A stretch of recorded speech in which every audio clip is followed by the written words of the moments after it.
മാടപ്രാവും തൊട്ടാവാടി ചെടികളും. ഒരിക്കൽ ഒരു മാടപ്രാവ് പറക്കുന്നതിനിടയിൽ ചിറക് തളർന്ന് തൊട്ടാവാടി ചെടികളുടെ ഇടയിൽ വന്നു പതിച്ചു.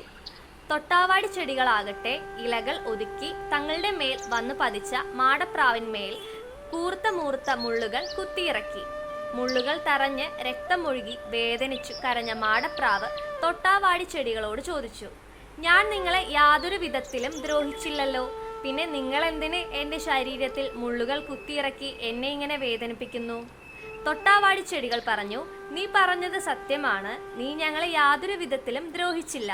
എന്നിട്ടും ഞങ്ങൾ നിന്റെ ശരീരത്തിൽ മുള്ളുകൾ കുത്തിയിറക്കി നിന്നെ വേദനിപ്പിച്ചു.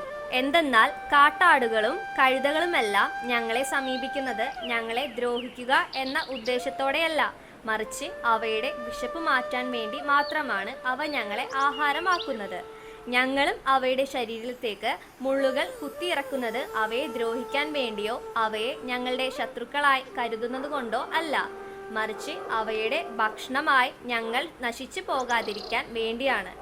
അതിനാൽ ഞങ്ങളുടെ മേൽ ആര് വന്ന് സ്പർശിച്ചാലും ശത്രുവെന്നോ മിത്രമെന്നോ നോക്കാതെ അവയുടെ മേൽ ഞങ്ങൾ മുള്ളുകൾ കുത്തിയിറക്കുന്നു. ഇപ്രകാരം ഞങ്ങൾ ചെയ്യുന്നത് ആരെയും ദ്രോഹിക്കാൻ വേണ്ടിയല്ല, ആരാലും ദ്രോഹിക്കപ്പെടാതിരിക്കാൻ വേണ്ടിയാണ്. ഗുണപാഠം: പ്രതികരിക്കുന്നവയെല്ലാം പ്രതിയോഗികളാവണമെന്നില്ല.